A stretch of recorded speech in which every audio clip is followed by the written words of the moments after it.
More updates, and the World Trade Organization has projected at this point of time, viewers.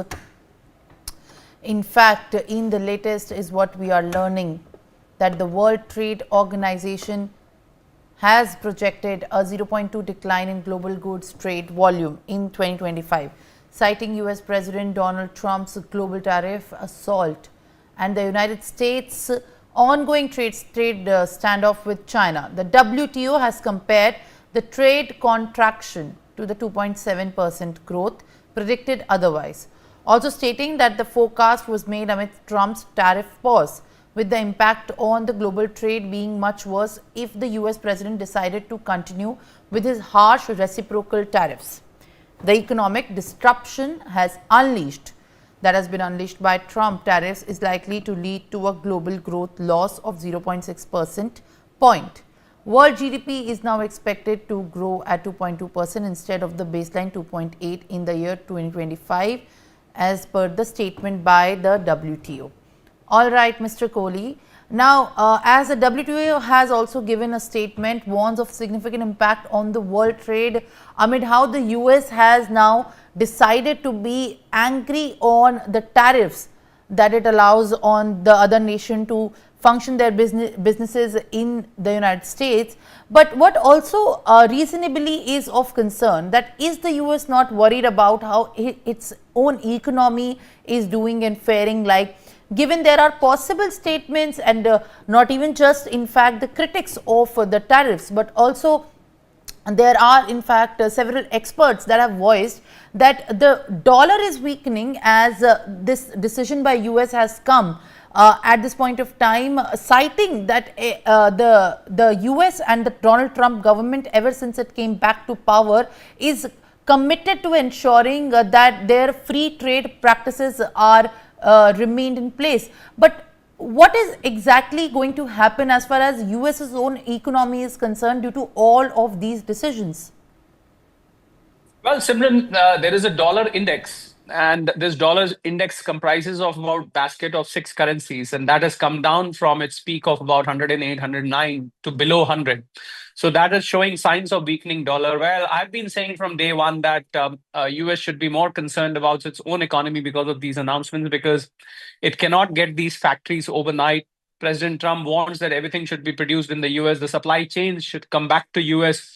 He wants to go back to the era of pre-1980s, which is not going to happen overnight, considering the cost of production in US. So, it's not going to come back the way he wants as far as manufacturing is concerned, which is why, either US will face shortage of goods or US is going to see inflation. So both the things are going to be detrimental for the US economy.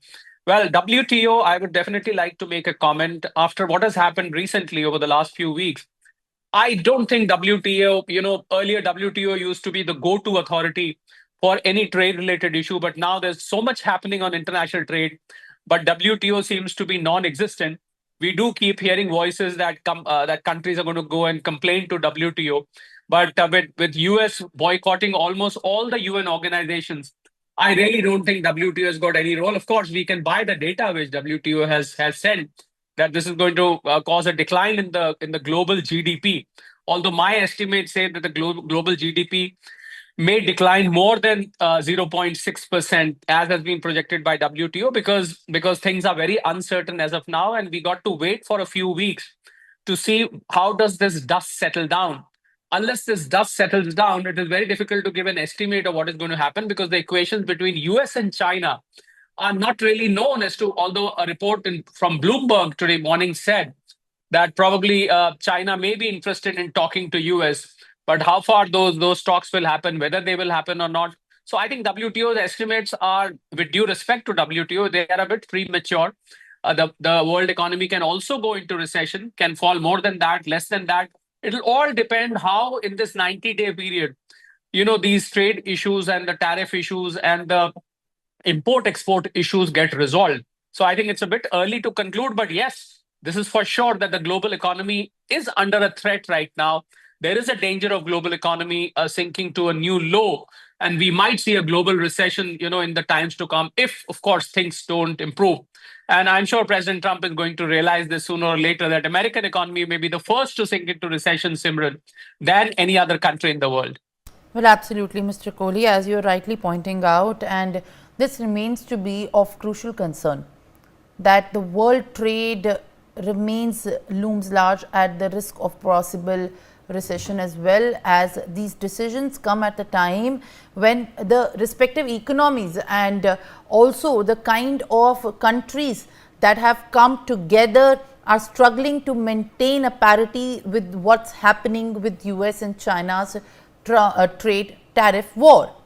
All right, Mr. Kohli, thank you very much for joining us this morning, and appreciate you always giving us context and better understanding of the complicated issues all related to economies and finances. All right. The United States is setting up trade